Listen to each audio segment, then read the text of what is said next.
This is our customer in Fukien, newly installed 3 Yulong XGJ 560 biomass pellet machines. The raw materials used by customers are waste wood. Let's visit the factory together. First, use the Yulong high-efficiency hammer mill to crushing the wood chips to a fineness suitable for pelleting. The crushed material enters the pellet mill to start pelleting.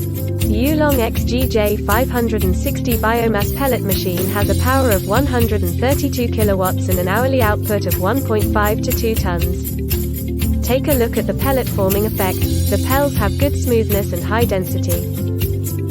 Yulong provides more than 200 kinds of equipment such as crushers, dryers, pellet mill, burners, coolers, packaging machines, dust collectors, etc.